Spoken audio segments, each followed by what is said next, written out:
All right. Beginning technical session number 12. Peripherals and connectors. All the various things that aren't necessarily internal to the computer, but externally, and how we would go about attaching those things and interacting with them on the computers. This particular technical session, our objectives are to define the role, purpose, and types of peripherals that we have, compare and contrast various connection interfaces and their characteristics and purpose, identify connector types and associated cables that go along with them, and then install common peripheral devices, including input and output devices. Behavior skills and mindsets for this particular one: customer focus. Customer should take primacy in all things. If we do not have the customers, we do not have a job. So we need to make sure that they have a good experience. And I had a young lady in my cohort who I would say is a hands down expert in customer service, probably one of the best I'd ever seen. She had been in customer service management and stuff for quite some time prior to entering into our cohort, and she was just a wealth of information when it came to those things. She often talked about you fix the customer first. If they've come in and they're in a highly irate state, you need to try to dial that down before you can even start getting to the problem. You need to fix them first, and then you can start trying to fix whatever underlying issue is upsetting them at that time. And like in our previous one, we've got to maintain a growth mindset, continual learning and growing as we move through this journey, and even beyond it when we move into the field, so that we can stay on top of all the things that are evolving in this particular ecosystem. All right. So what is a peripheral device in general? Essentially, it is anything that you can attach to your computer to give it extra functionality. We have input devices, we have output devices, and we have things that are both. They can do both things. We briefly touched on this when we were getting into our intro to computers, where we have input devices like cameras, keyboards, mouse, scanners, digitizers, all that kind of fun stuff. We have output devices like speakers, printers, communication. So you got your Wi-Fi route, your routers, your Wi-Fi, webcams, microphones. You also have storage devices, external hard drives, flash drives, and card readers as well.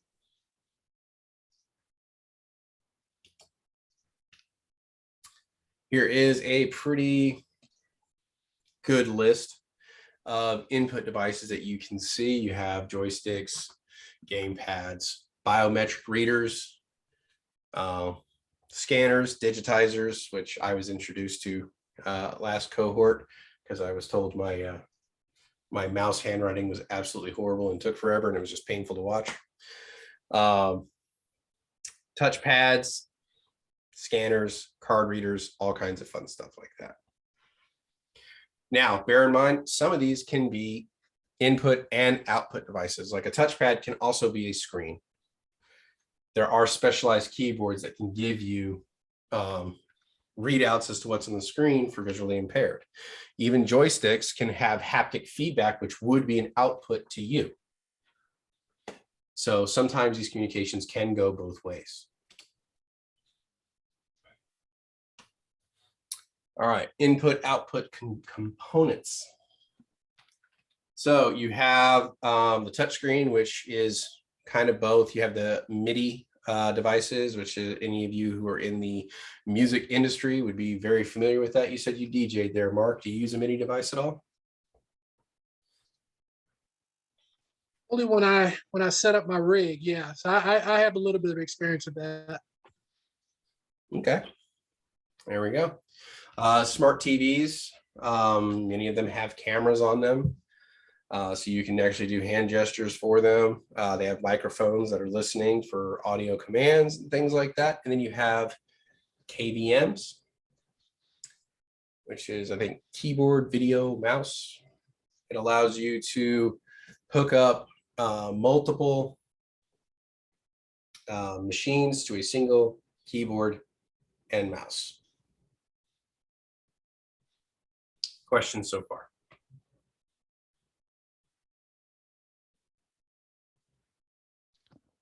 I'd like to add something, Kelly. Oh, okay. Something I've never thought about before is seeing a KVM switch in action. And when I took my the 1001, the proctor, her setup actually made use of a KVM switch, and she was having issues with it, and it took everything out of me to not try to help her. That's funny. Yeah. So you'll notice a lot of these things that we talk about in real life, and it's kind of like eye-opening, because I never would have thought that she had two different desktops that she was just working through. It's pretty cool. Mhm. Especially when you get into server rooms and stuff like that, you'll see KVMs a lot more frequently as well as like college classrooms and stuff like that. They would utilize these KVMs as well. Presentation, presentation rooms and stuff like that. Boardrooms, they'll utilize this stuff for, a lot of their audio visual setups. Also, it's going to take everything out of you, like Avery, to hold your tongue. Once you got the information, you want to help people. Some places, you got to be like, yeah, I can't, I'm gonna have to hold my tongue on that one. Unless asked, I'm gonna hold my tongue. I'm in IT. How much you got? Exactly. Like, hey, I can. Nah, let me stop. Culinary's like that too. Yep. Avery, you got to tell them a story about when you went to that cabin or went to that hotel and how they had the cables. I forgot about that. I kept the pictures. Oh man, we'll have to do that when we get to networking, for sure. Let's wait until we get there. Networking. We'll show. I forgot all about that. Oh man, that was terrible. Your eyes just open up. You see stuff. You can't unsee it. You can't unsee it now. So yeah, great stories come from this. I'm done, Kelly. All right. No, that's a good story. Thanks for reminding us of that one. That was a good one. All right. Output components. Monitor. Remember, it is output only if it is identified as a monitor. If they specifically state touchscreen, then it is an input output. With regards to the test, if they say monitor, don't assume touchscreen. You need to go off the information that they give you. So it's strictly an output device at that point. Printers, good output devices, unless it's an all-in-one. If it's a scanner, printer, copier, that is an input and an output. Straight printer, output only. Speakers, output only, unless they have built-in microphones.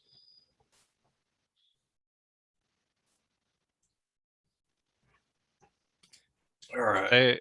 They will clarify, like on the test, like if it does have that additional service, it'll be clear like touchscreen monitor, or I've never seen it on the test, but they would say like a speaker with a microphone or an all-in-one printer. It's not going to just, they're not going to try to trick you. Yeah, they will clearly identify what it is you're working with. Mm-hmm. So in that respect, they do not try to lead you down the wrong path. All right, now you turn around your computer, you look at it on the back. Much like the motherboard, we're going to take a look at the geography of the back of our computers. So up here in the top, there's some legacy technology with the teal and lavender colors. These are called PS2 ports, not to be confused with your P1 port, which is the what? What is the P1 port? Where does that go? P1. Where did we hear that? Motherboard. Okay, where in the motherboard? Power connector. Power connector. There we go. How many pins? 20 or plus 4. 20 plus 4. Man, I'm loving it. All right. So PS2 connectors on the back. That's your old school keyboard and mouse. No, you do not need to know the colors. Just understand that at a certain point they were color coded. And these were the connectors that we originally used up here. What are the two ways we connect most keyboard and mouse today? USB. USB. What's the other one? Bluetooth. Bluetooth. There you go. So those are the main ways we connect keyboard and mouse currently. USB or Bluetooth. Right below it, you have your old school USB 2 ports right here. If they were USB 3, how would we know? There would be blue. They would be blue. Very good. Right next to it is the old standby RJ45, which is our Ethernet or network port. Now we have two DB15, which is right here and right here. These are DB15 ports. You have a male receptacle and a female receptacle here. One is a serial port that you could use possibly for a printer, although they quickly upgraded to the LPT1, which is the DB25 for a printer port. And then you have the VGA, which is the female receptacle port there for a DB15 cable. And that would be for old school analog monitors. Typically CRT, although many flat panel monitors also use the DB15 for quite some time before they moved on to the DBIs. All right. Hey, Kelly, Yo, I would like to ask the class a quick question. go for it. Do I need to change the screen real quick? No. Who can tell me how you can tell if it is a male or a female plug? Is it the pins versus no pins? That's what I was gonna say. Mm-hmm. Yep, it's exactly what you think. The male plugs will have pins, females will have the holes. So that is the terminology they use currently for that. So down below, thank you, Avery. Yep. Down below, we have an old school game port joystick. As you will note, a lot of these ports are being replaced by one very specific type, most common, which is what? HDMI. Bluetooth. USB. USB. Oh, There man, we go. USB. USB. Now, with regards to monitors, you're down to, they actually have a couple of them that are kind of vying for who's going to be the best at this point, or most adopted, because it typically isn't the best technology, but the most adopted technology that wins. So we have our game port over here, printer port up here, and then you have the audio ports down here. No, you don't need to memorize the colors. Just understand you have a line in, you have speakers, and you have a microphone.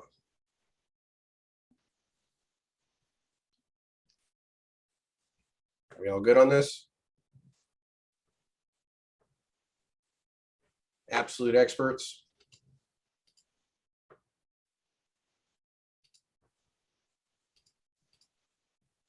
All right.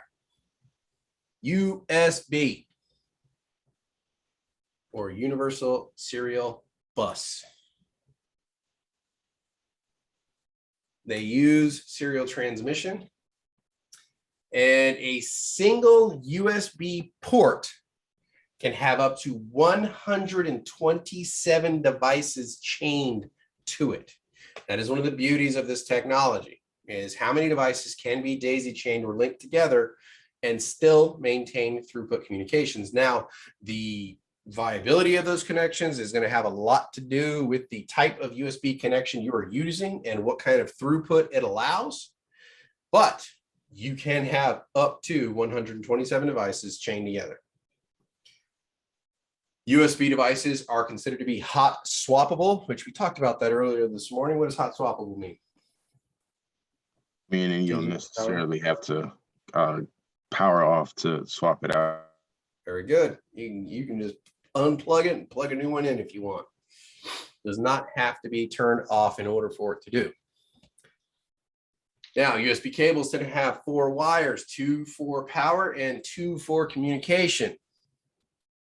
And there have been several revisions of this technology over time.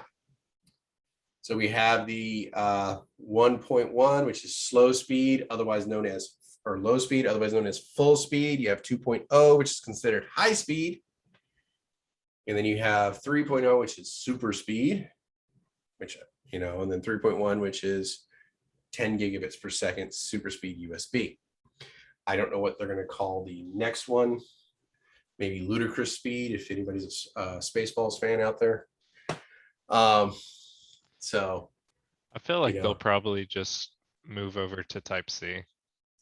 I think they'll just drop it. I know, but I'm just Unless you're trying to make a joke, then we'll go with yours. I don't know, man. I just, you know, it'd be kind of, you know, because the IT field is notorious for doing stuff like that. So it would be kind of funny to see a, you know, ludicrous speed USB. So here are the specifications for USB technology that is used. The question I know is burning all of your minds. Do we need to know this? The answer is absolutely you do. Yes, you do. So you do need to know speed and viable cable length that you can use. I'm not sure if many of you are aware of this, but with communication cables, once you exceed certain lengths, you develop what's called attenuation, where the signal starts to get garbled and it no longer functions properly. So communication, you know, is not clear and data cannot transmit or will become broken down or jumbled. So with USB 1, you get 18 meters maximum length. And that's your total cable with 5 hubs. USB 2, 30 meters. And then 3 is 18. So if you're ever wondering why you couldn't find a 50-foot USB so you could connect your, you know, exercise equipment or your printer from all the way across the house, like, man, the Wi-Fi connection isn't that great. I wish I could find a 50-foot cable to plug my printer in from across the house. They don't make them. They are not able to function that way. Yes, Renzi.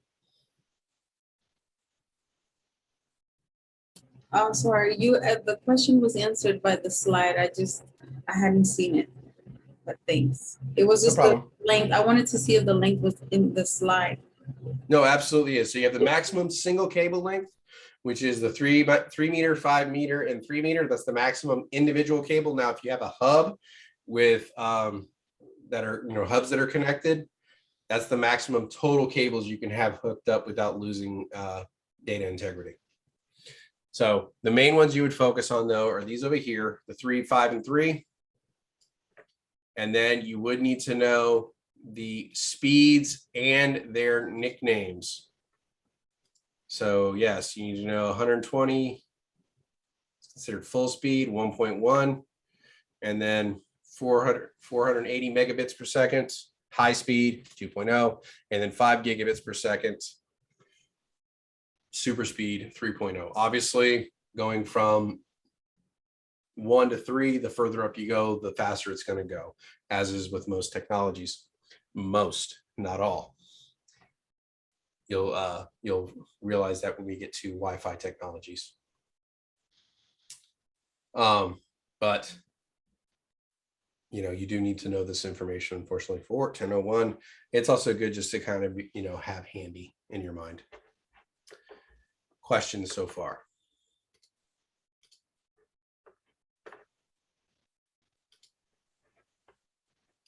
All right. Again, we will be dropping the presentation in Slack, so you'll have access to these slides and stuff like that if you want to revisit them and or make note cards from them or what have you. All right. The excitement continues. All right. USB type B male connector. It is kind of known by this little square connection you have. Let me see if I can find a better color because that one's absolutely terrible. Here, let's go with this one. All right. Square connection here. That is a USB type B. This rectangular one here is the standard USB type A, and it only goes in one direction. You have the little plastic stopper on one side, and then the port is on the top. So it only can go into the port in one way. If you try to reverse it, it won't go in. So that is a old USB type A connector. Now you have the Mini B right here. Mini B was popular on phones for a while, as well as things like Nintendo DS's. Camcorders still use them a lot. DSLR cameras use them quite a bit. They're really good for recharging, but their data throughput is not very great. So that is the Mini, and you'll see it's kind of like this, and then it goes up, that, and then down, and then you have your pins along the bottom here. So it is a USB type Mini B. Then we have the Micro B right here, which kind of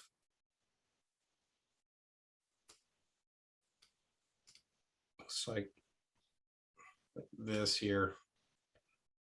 It has a tiny little, where I can take a metal tab in there. This quickly replaced the Mini B and became extremely popular for like Samsung, Android, Bluetooth headsets, almost anything you can think of. They pretty much quickly adopted this Mini B because it had a much faster data throughput and allowed for faster charging. So the Mini B was replaced later by the Micro B, which is a smaller form factor connection. One, the Mini is thicker and looks almost like a hat.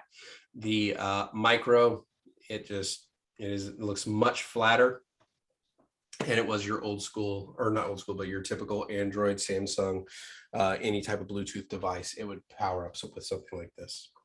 Questions so far? So, with the Mini B, is it like very rare to like find them nowadays because they got replaced by the Micro B? Depends on what you're getting. You know, like I said, if you're into like camera equipment, stuff like that, DSLRs, camcorders, stuff like that, will still use the Mini Bs. Correct me if I'm wrong. The PlayStation 3 was a Mini B, and it got replaced by the I forgot Probably- what it is, but Probably I a think USB-C. Yeah. I'm assuming is what the oval, which would be the USB-C. That would be my assumption is what it was replaced. I do not have a PlayStation. I think so.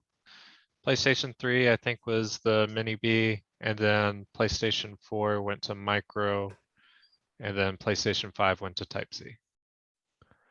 Well, there you go. I think that's the progression line. Yes, Humberto. Yes, in the top one that says a email to B-mail cable, how come the B-mail cable could be mail if it has holes on it? Doesn't have pins. Yes, but the connector as a whole is a pin that sticks into the receptacle in the computer. Okay.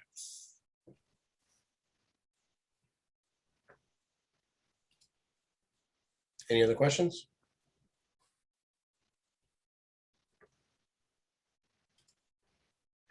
All right. And it continues. So we have the micro A, which is a actually even smaller version of the micro B. So it's the same shape, but about half the width. Then we start getting into the 3.0 technologies where you have the 3.0 male A connector right here. Here's the 3.0 A. And then here's the 3.0 B, which is not only distinguishable by its color, but remember the original one was just kind of like this little square like this. That's all it was. Well, now the micro or the TypeB connector also has a little piece that sticks up on top of it as well. So it has a much faster throughput, but it has the same basic footprint with minor adjustments. Then we get to the micro B, which is like both a micro A and a micro B literally put together. So you'll see it's kind of like a flat line here, and then it goes up like this, and then it comes down about halfway, and then comes back up, whatever, like that. And it has its tabs in the middle. So that is what it looks like front on for a micro B connector. This is very typical for external hard drives outside of, say, eSATA or Firewire connections, something like that. Most common nowadays is going to be the micro B connector. Any questions on this so far?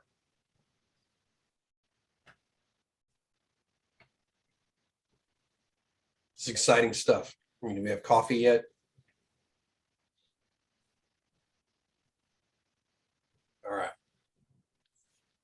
So I know cables is rough, but we do need to have a good understanding of it. All right. Next, we have kind of a front-on view of a lot of these here. You can see your standard A, rectangular shape, has a little piece of plastic in there so that we know that it can only go in one direction, even though it is a uniform rectangular shape, only one direction. USB Type-B has that squarish connection. Again, because of the rounded top and the little indentation down here, it can only go in one direction. Across the board, we're seeing this. Your micro B, which is your micro A and your micro B kind of welded together. You can see the little indentation here. Let me go ahead and annotate that for you real quick. So right here, you can kind of see the little indentation that divides the two sides together. That is the indicator of a micro B. And then you have a micro right here, which is your typical connection you would see for Samsung, Android, Bluetooth, all that kind of fun stuff. And then you get over to the minis, which were on older phones, probably early 2005s to 2010s, and as well as camcorders, DSLRs, stuff like that. Then we get over to the Apple proprietary lightning cable, which is like a flat tab with, 8 pins on it.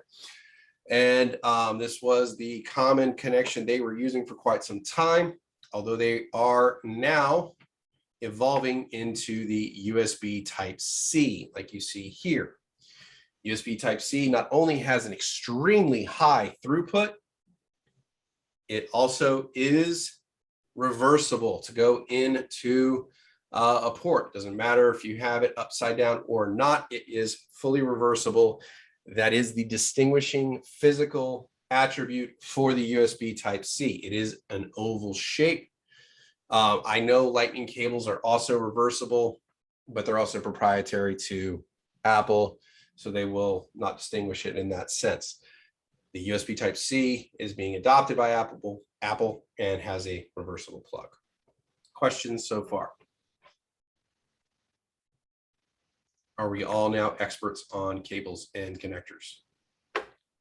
And just an FYI, I added this image to the chat so you can save it to your computers to go back and look at later. We might have to break out the GM board tomorrow morning. Yeah, let's do it early. For the first run, get it out there. Come to hate that jam board. Avery did. Oh, not confirm or deny. It does drive the information home though. Yes. All right. Here we go. Firewire. Government name IEEE 1394. Yes, you need to know both. So Firewire IEEE 1394 has all the features of USB, but utilizes different connectors. Has a 4-pin or a 6-pin version, allows for 400 megabits per second, which was blazing fast when this sucker came out. And it allows up to 16 devices to be daisy chained together. This was typically used for NAS systems or network attached storage. And high volume storage or external hard drives. Maximum cable length, this one's 4.5 meters. But later on, they upgraded to the Firewire 800. Had the 9-pin rectangular connector. It is kind of rectangular, although it looks almost like an arrow. So I will say it, like on one side, it goes like this, and then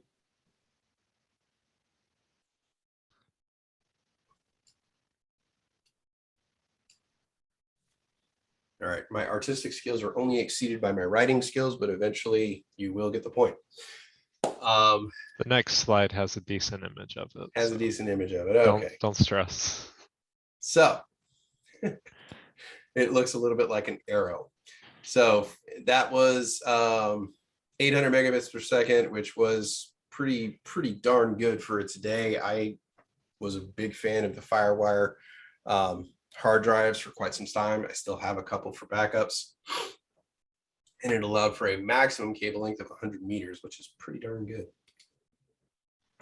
And it would allow up to 63 devices to be daisy chained together in the Firewire 800 region. All right, here is the connector we were talking about. Had the little arrow on it, as you can see. And then the other side has a pseudo rectangular where it's kind of boxy and then comes up like that. To give you an idea on the connection itself. That almost looks broken. With the cable? It's bent. Yeah. Almost, but that actually is how it is standard right there. I thought the same thing, Mark. Looks like someone squeezed it a little too hard. Sometimes we do operate on a budget, but we try not to take pictures of broken things to use to share. If it gets that bad, we just go to Google and to use a Google image. All right. Any questions with regards to Firewire? It is a legacy technology that is being weeded out. Now, Amnesia has already set in. What is the government name for Firewire? IEEE 1394. All right. I love it when I can be reminded.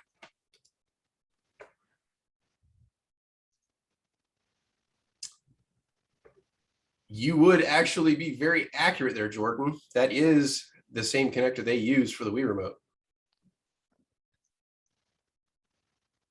They also used Firewire on the DSs if you wanted to network them together as well. I remember that. That's crazy. Yep. Because at the time, it offered one of the fastest throughputs. Now they got rid of it with the Switch. Yep, they did get rid of it with the Switch. You are correct. It's crazy how good it was, and then you just never saw it again.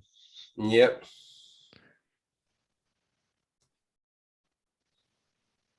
Your computer's using a cloaking device on your Switch. It wouldn't allow us to see it. But we got the idea. Appreciate the effort. All right. Continuing on, infrared technology. Most commonly seen in remote controls for your TV. Has its limitations though. Has to be line of sight. So it has to have a clear line of sight to work properly, unless you have an infrared repeater. Those are about the only way we could get around that. Old school stereo systems use the infrared repeaters. If you wanted to kind of keep your stereo hidden a little bit. You had to bounce them off the wall. Yep, you can bounce them off. You can do reflection. That does work. Not great for data transmission, but for short bursts like using a remote control, yes. 5 meters, roughly the distance you can have an effective infrared transmission, and it operates at a super fast speed of 4 megabits per second.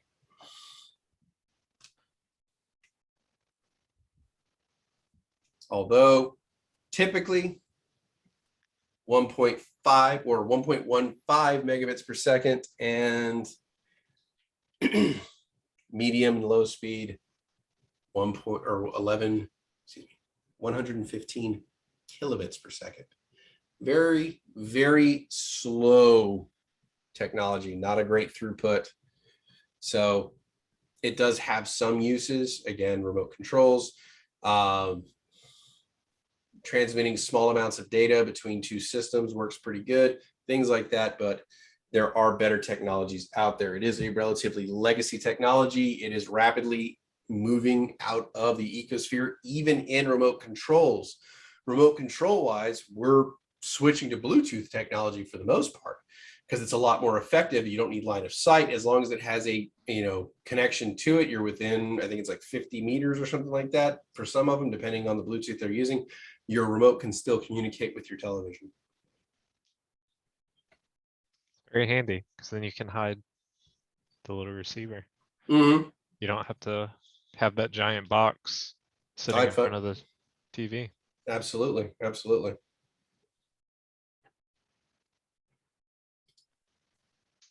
All right. Next, we move to Bluetooth technology. Bluetooth technology, radio frequency technology, allows to connect up to about 35 feet, 10 meters roughly. That is under optimal conditions. And depending on the type of Bluetooth you're using, there are some that can go much further than that, but they also have significantly lower throughput, but they still allow you to communicate up to like 100 meters or 50 meters, something like that. There's some Bluetooths that can go quite some distance. Operates on the 2.4 gigahertz band, which is great, except for the fact that cordless phones and microwaves also operate on the 2.4 gigahertz band, which allows for pretty easy disruption of the signal. But for things like keyboards and mouses and stuff like that, there is not a whole lot of data that is being transmitted, so disruption would not be noticed as much. Bluetooth version 2.0 allows for up to 3 megabits per second, although the standard throughput is 2.1, and that's with minimal interference. Like if you have a whole bunch of people using Bluetooth around you, you can see interference and decreased range. Yes, Luis. I got a question. Like for example, I have a JBL pods, whatever. Are there like a Bluetooth 4.0, something like that? What's the difference between a 3.0 pod compared to a 4.0 pod? Like I can't see the difference. Depends on what you're linking the technology to. For the most part, what you would see the difference, because like 4K, like you could have a 4K TV, but if you only have a standard HD input, you're only getting HD. That's the problem with a lot of the 4Ks. Is for the most part, the inputs that they're receiving, be it from the cable company and all that stuff, it's typically in HD 1080p, not 4K actual.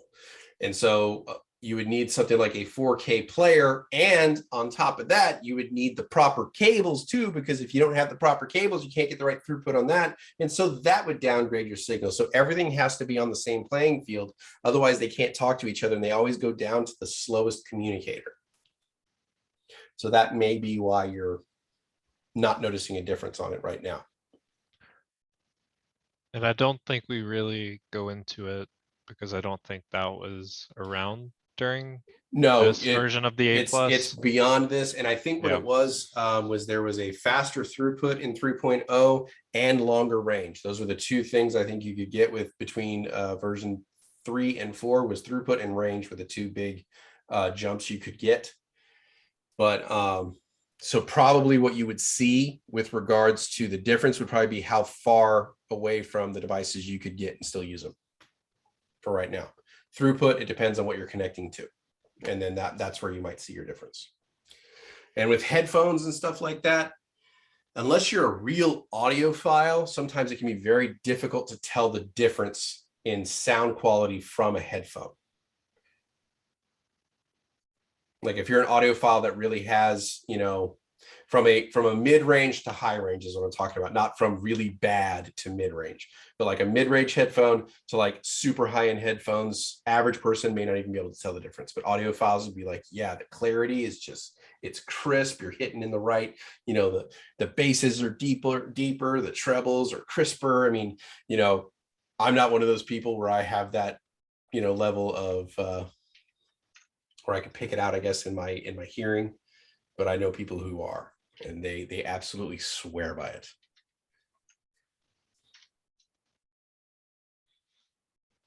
So, any other questions so far on Bluetooth? Bonus points. Who can tell me where the name comes from? Time for a quick history lesson. I am the person you want on your team on trivia night because I'm full of useless knowledge. Is it Sometimes from he has useful knowledge person? as well. Huh? I said- thought I read something that is a person. It is Named named after a person. It is absolutely named after a person. Where does the name come from? What country? Sweden? Sweden. There we go. So what would you think of for Sweden? Ice cold? Yeah, Pirate. Alls. close, Umberto. Not quite a pirate. I'd say pre-pirate. Vikings. Vikings. There you go. So it was Viking era, named after a guy named King Blotvar, which when translated to English means Bluetooth. And the reason they picked that name, he was the first Viking king to unite all the tribes in Scandinavia using diplomacy, not war. So he enabled communication and cooperation with all the tribes with zero conflict. So Bluetooth, when they had a new technology that would allow communication from all different kinds of different devices without conflict, they're like, perfect, we'll name it Bluetooth. And even the symbol that they use is the runic symbol for Blotvar's name. So the glyph that he used to sign his paperwork, that is the symbol they use for Bluetooth now. That's cool. So your little bit of useless knowledge for the day kind of helps you remember what it does, though. Able to, you know, facilitate communication between varying devices without conflict. All right, moving along. PS2 Mini Den. I've never heard anybody else mention it as a Mini Den, but that is technically what it is called. Old school keyboard connectors,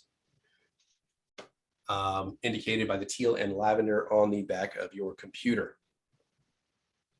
This is the analog connection. Yes, Mark. I kind of confuse this stuff sometimes with S-video. That's not the same No, cable, is not it? the same. Not the same. No. Okay. Because that is a video output. They look extremely similar, and I think you might actually be able to plug a keyboard into an S-video because they use the same footprint, but they're not the same. But S-video is coming up. Isn't S-video for like cameras or something? Mm-hmm. Who can It tell is. us which one's the male connector and which one's the female? The female is the one with the holes in it. The male's the one with the pins in it. There you go. There we go. All right. serial port, also known as a DB9.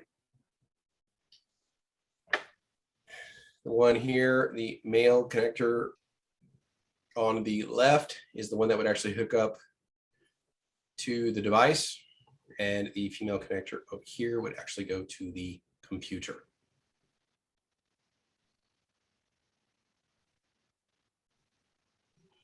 One more time. So if you remember, if you go all the way back,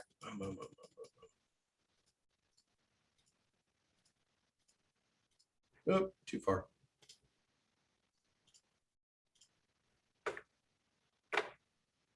The serial port here, that would receive the female side, which was on the right-hand side.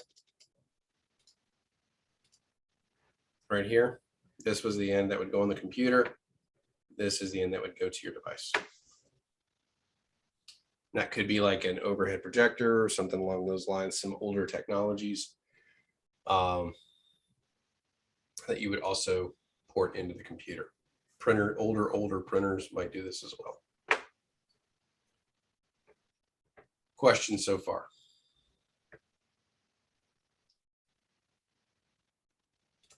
All right.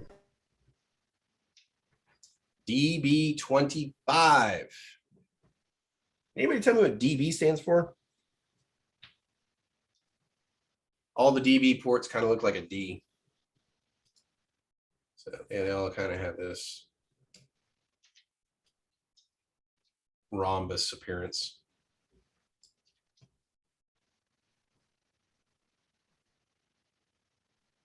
Database, that's a good guess. Data bank, good guess, I like it.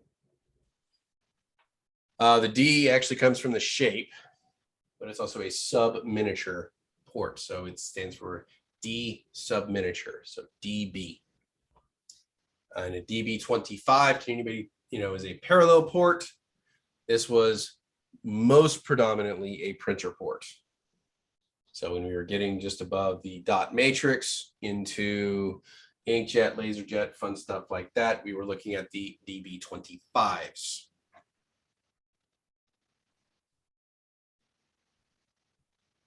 And the quick and easy way to tell, it's got 25 holes.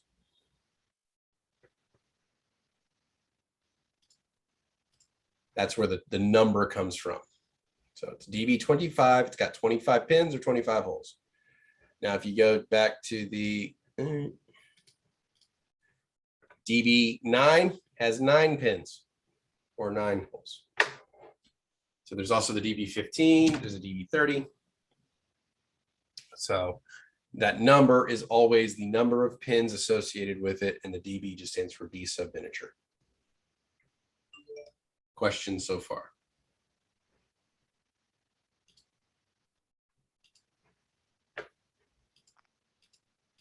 All right. Network cables. We're going to get into a lot more detail with this a little bit later. You will become very familiar with network cables. You'll even know how to build one by the end of this course. In fact, you'll be able to build multiple types as we are working to towards the end of this course. Now, RJ45 is our most recent updated connector for network cables. It is an 8-pin connection. And when they speak of RJ45, they are speaking specifically about this little plastic piece on the end. When we were talking about connectors, that's what they mean. They're talking about that connection there. RJ45 tells you nothing about the cable that is running between those two connectors and what its capabilities are. Only thing is it's probably an 8-wired cable. That's about all you would know. So when they say RJ45, all that's telling you about is this little plastic piece on the end. It has 8 pins too? Yep, it has 8 little pins. So there's like 8 little connectors coming up here through this part. Where does the 45 come from? Honestly, don't know. I will have to look into that and add it to my useless knowledge bank. Question. RJ RJ12. What is RJ12? Because literally a lab was asking me about RJ12 and I was like so confused about it. I'm not sure about an RJ12. I mean, it might have been an RJ11. Yeah, RJ11 is an old Yeah, phone 11. line. Yeah, phone that lines. is the old And school modem. 4-pin phone line. And we have a term for it. It's called POTS. POTS, POTS. Just plain old telephone service. That's what they call it, POTS. And that is an RJ11. Looks just like that. I was so confused because like I was like confusing the Ethernet port with this. I'm like, what's going on here? So this is thinner. It's got a little more of a squarish head rather than a rectangular shape.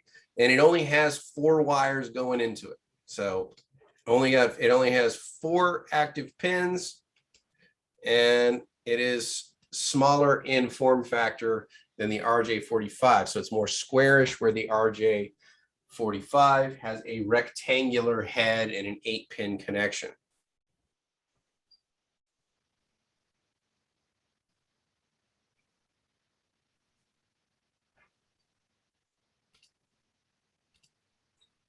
You will still see RJ11s out there. They are still out in the wild. Some older networks still utilize them for phone service and stuff like that. Granted, most is going to voice over IP, but these still do exist. In fact, You have a home phone. how many? I was just about to ask that. Raise a, give me a thumbs up. How many people still actually have a home phone?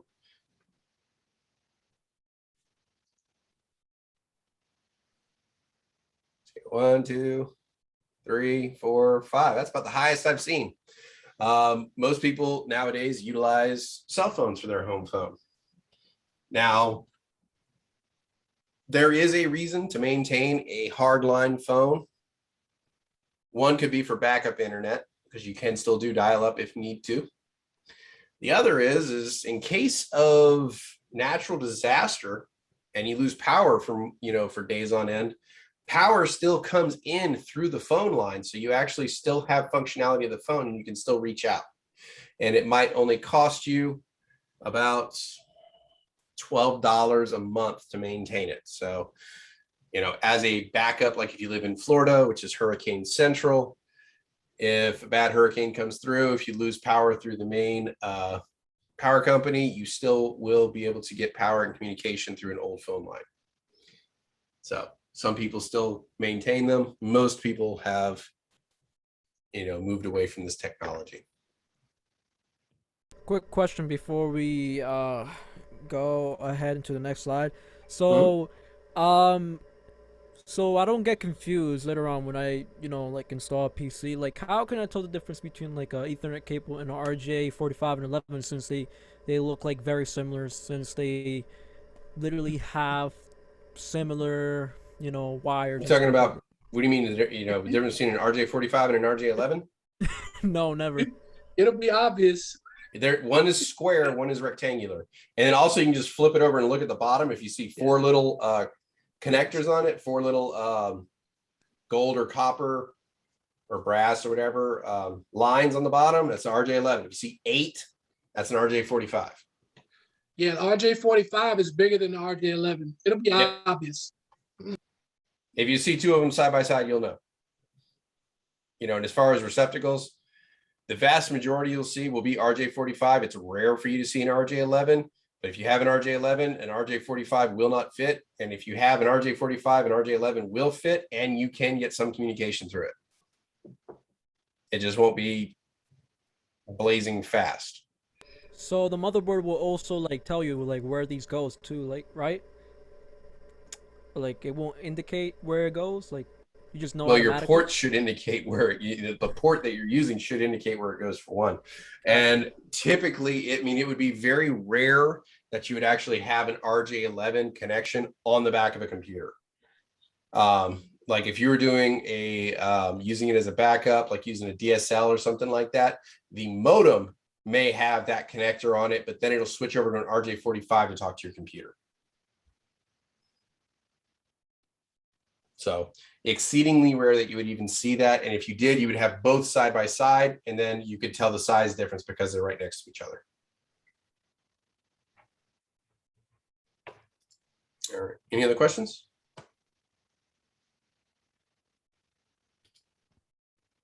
All right. Installing an IO. What does that mean? I forgot. Somebody tell me. What does IO mean? Operating system. Input, output. Input, output. Input, output. So basic instructions for installing peripheral devices. One, read manufacturer's directions, which unfortunately most people don't. They just kind of pull it out, look at it, toss it aside, just plug and play. But in accordance with this, read the instructions, find out exactly what you need to do for full setup. Make sure the drivers provided with the device are written for the operating system you are using. So you need to check and see if you have the basic drivers for it. A lot of times you will have a very basic driver. Like we talked about earlier, like if you have an HP, 5320 printer, the driver you may have on your system might be an HP 5000 driver. And then that would give you basic functionality enough to where you can get, a test page printed. You can tell that the printer's there, they can communicate with each other, and then you can go out to the manufacturer's website, update the drivers, and get full functionality out of the device. And then finally, any application software that may have come with it, go ahead and install it to be able to utilize the device. Questions so far?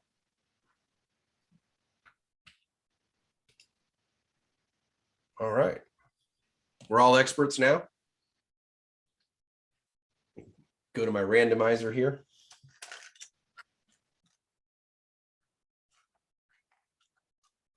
What out here? Chris K. Can you please tell me which one or what kind of connector this is right here? That's the Ethernet cord. Okay, what's the government name for it? RJ45. RJ45. Beautiful. How many pins does it have? 8. 8. Man, firing on all cylinders. I hear you, Chris. On top of it. Okay, next. Go to my randomizer here.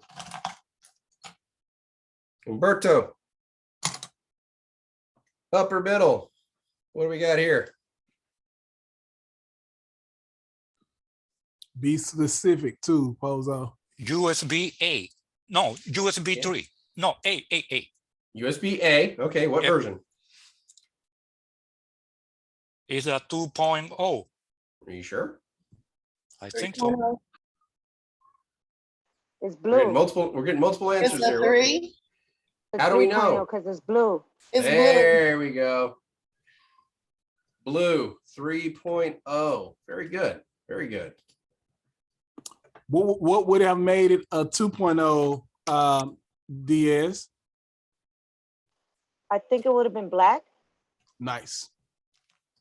Did you catch that, Ash?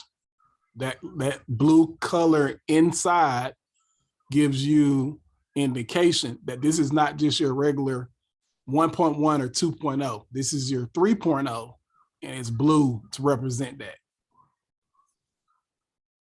There you go. All right. TJ, you please tell me, what do we have right here? There's a hint on it if you look close.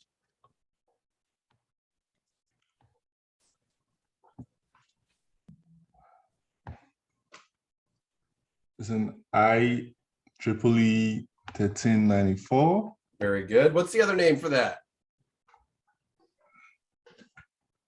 Go with the common name.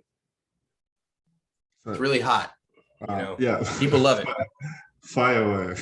Firewire. There we go. So right there on it, written down, 1394, right on the cable. Good catch. Very good. All right. This one here, who do we got here? Let's pull it out. Luis. Let's be specific on this one. Let's see, that is PS2. Okay. For the, let's see, for the keyboard. Very good. Keyboard. Now, is this the actual cable? What is this? No, that is not the actual cable. That is the one that you plug in into the lavender thingy. Well, yeah, I mean, you got that part, but I mean, is this? I mean, I'm seeing a cable on this one up here. I'm seeing a cable on this one here. Oh, that's an adapter, I think. Oh, okay, adapter.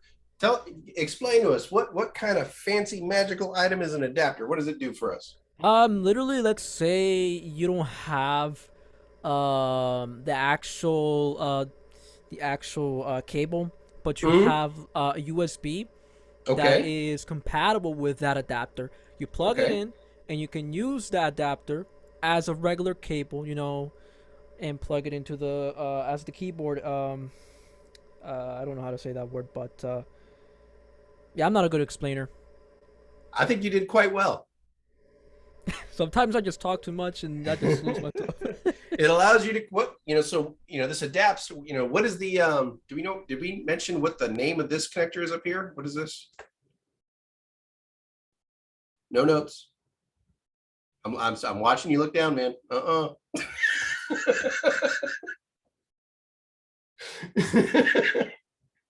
do we got, Luis? What is the name of that connector? Wait, are we talking in terms of like female and male? Yeah, well, I'm talking about the front part. You said it was a connector for a keyboard. I don't remember if you said the specific name for it. Oh, it's a PS2. PS2, very good. And what will we use on the back end of that adapter? The back end? Yeah. So we would convert it to PS2 from what? Man, the adapter. You already said it when you were talking. The adapter. Yes, it is an adapter. There we go. They're blowing up in chat for you. Oh yeah, the USB. Thank USB. This converts the signal from a USB into a PS2 signal. If you're operating off of an older computer and they only have the PS2 port, and you don't want to use up one of your USB connections, you can utilize an adapter. Very good. Thank you, Luis. All right. Hard pressed to see those these days, but still need to know. So, all right, Renzi. What do we got right here? An Ethernet cable or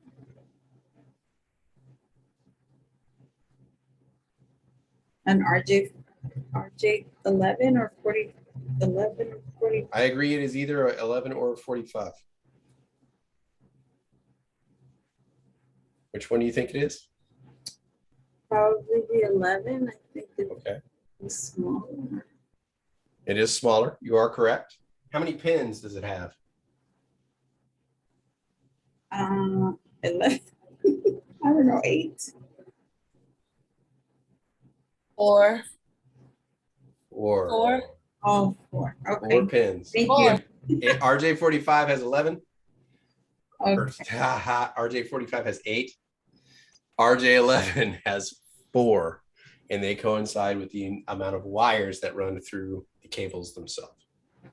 Thank you. So very good. What do we call this? I mean, RJ11, what's the term we use for that technology other than a legacy, AKA old? POTS. POTS. What does that stand for? Plain old telephone. There you go. Plain old telephone service. Very good. Like where we're heading with this.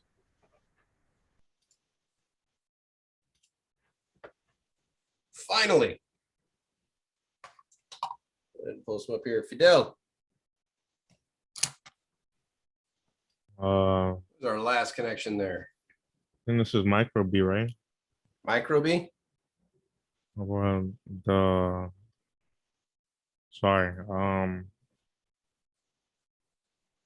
mini B. Yeah. What? We got both. What are we gonna? The mini or micro? lock in, Fidel. I think this is mini B. Sorry, mini B. So I think. Mini? Yeah. Mini B. All right. You are correct, sir. Has I that like how you little. played it. I like how you played it, Kelly. You made it seem like it wasn't there. Yeah, just So you- everybody be think about it, man. Micro sounds smaller than mini in my Yeah. mind when I think about it. So this one is a little bigger than micro. So you Got a are little correct. hat too. Looks like a little hat almost. Yeah, always think about the hat, honestly. So there you go. Very good. And we're almost to the end of this. We only got 2 slides left. How much more torture can we give? Uh-oh. Somebody forgot to connect the lines. All right, Romario. Get my little annotator up here so I can write terribly. What's this first one here for me, please? That is a PS2 port. PS2. All right, based on the color and the fancy little symbols there. Keyboard. There we go. PS2. Next. Janina. What we got right here? USB More specific. port. USB ports. A little more specific. Oh yeah. One. No, is it For what? Bluetooth one? I don't know. 2.0. 2.0 because it's black. 2.0. Do we think? What do we think? 2.0? Maybe. How do we know? Yeah, How do we because know? it's black. Because it's It's black. black. There you go. Black is the USB 2.0. How would we know if it was 3? Blue. Blue. So we should know that on site. As soon as we see it, oh yeah, that's a USB 3. That's a USB 2. Very good, Janine. Next, we have Justin. What is this right here? Yeah, I was just looking at that because I felt like my name was about to be called. Now, I really don't And know, you're in luck. but I'm thinking that's the that's not the Ethernet. I'm thinking that's the serial port, So you're thinking it's the serial port? but I really don't know that. All right, what are we thinking? Yeah. Go to the Yeah, gallery. serial. Yes. All right, serial port. Very good. Very good. Good job, Justin. Don't ask me how I know. And I didn't see it. Hey, it could be process of elimination. Like, I know it's not that. I know it's not that. I know it's not that. Okay, the only one I haven't checked is serial port. I will settle for that because that actually is a good test taking strategy. But by the end, you'll know it on site. Next, we have TK. Right here below it. What do we got? What's this right here? The VGA. VGA. Very good. Is that an analog or a digital signal? Digital. Both. I don't know. Take a guess. Don't be afraid to guess. Yeah. Digital. All right. Do we agree? Digital. Oh, Digital. Jordan said it's analog. Analog. Analog. Analog. Okay. 1980. Analog. It's older technology. Analog. So one more question, TK. What is the name? I know it is a VGA cable, but what is the name for that type of port and connection?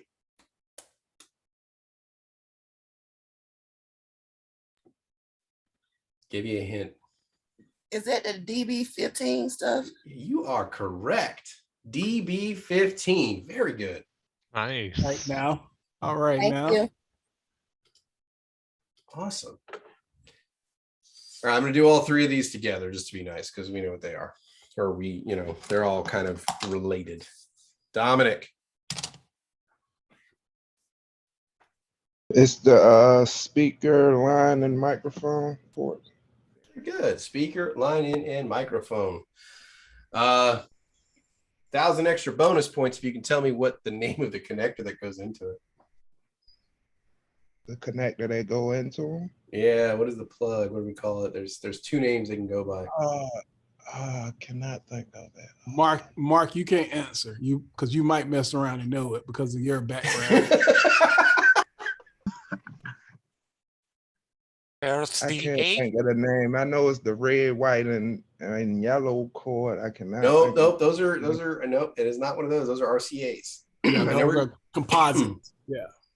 Yeah, I know where you're going with that. Those are not the right ones. These kind of look like let me show it here. Yeah, that's exactly what it is. Like one of those.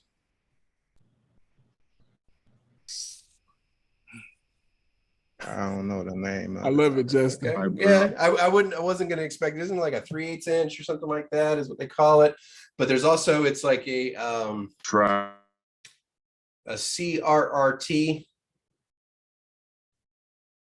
is what they call it. It's like collar ring tip, depending on the number of stripes. And interestingly, the number of stripes across it, if it has 3 stripes, it means it's two-way communication. If it has 2, that's just left, right, and ground.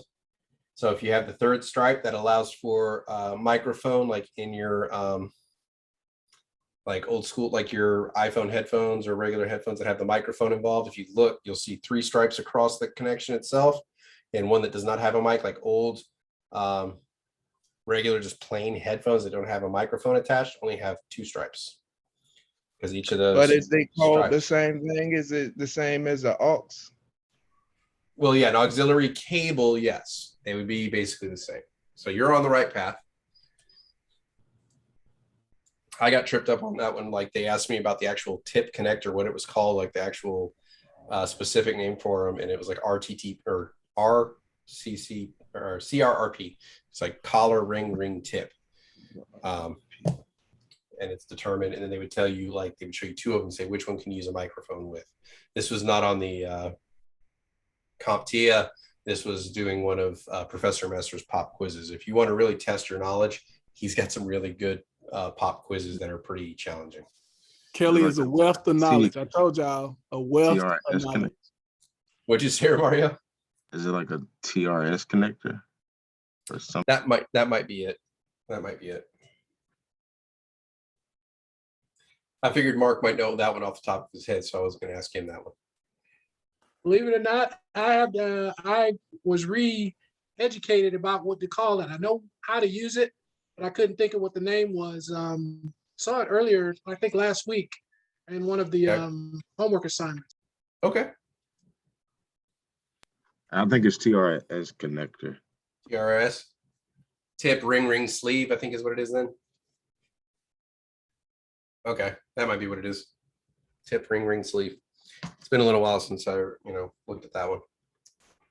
All right, good work, Dominic. Next. So we got here. Not here.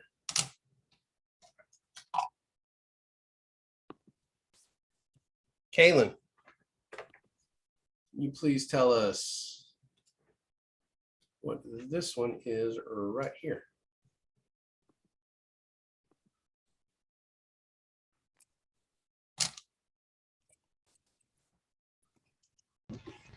I'm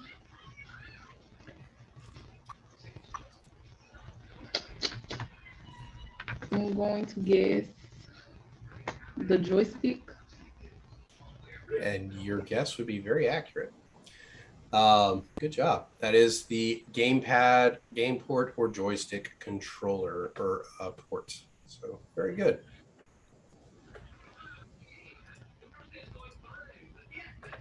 Next, let's see who we got up here. Jimmy.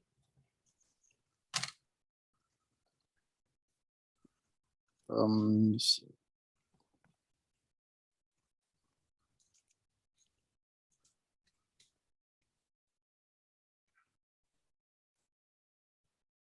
So 25 pin. Is that a printer port? Is it a printer port? That is a printer port. Absolutely. How many pins did you say, Jimmy? 25. So what's another name for it besides printer port? DB25. There we go. My God. Good job. DB25.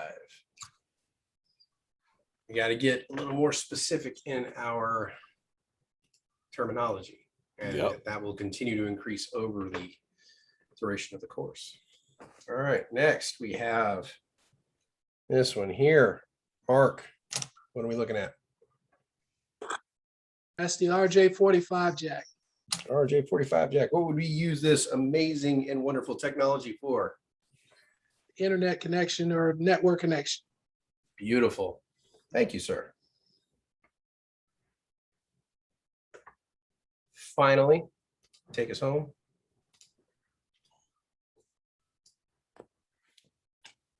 Chris M. It's the PS2 port for the mouse. PS2 port for the mouse. Thank you very much.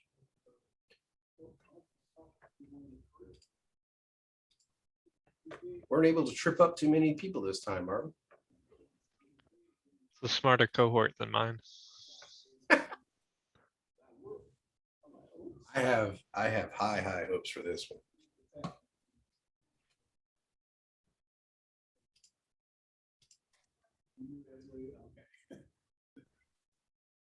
All right, kind of wrapping it up here. Does anybody have any questions, comments, concerns with regards to the exciting and wonderful world of cables and connectors and peripherals?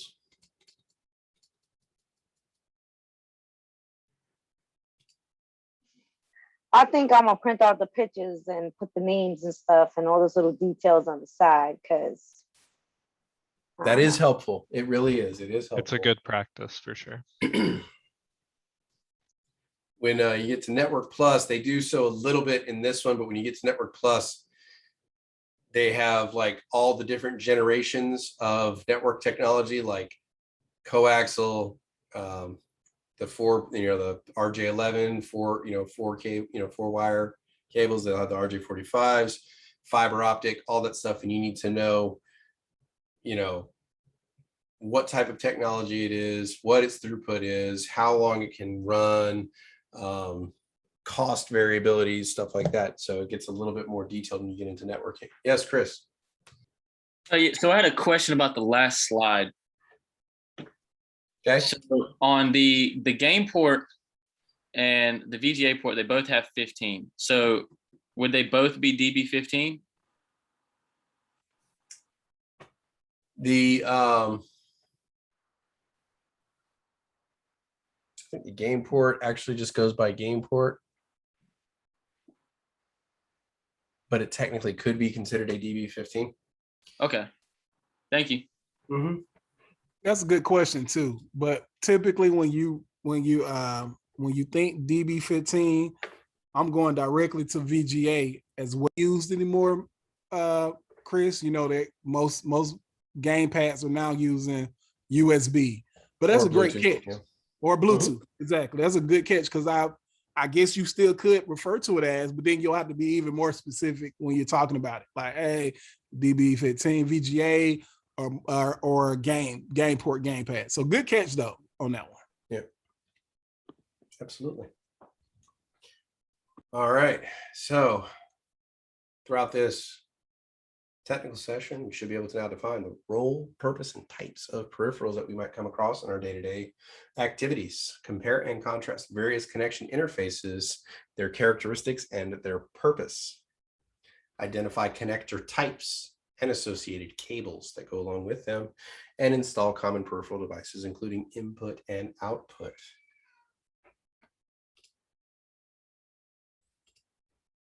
All right.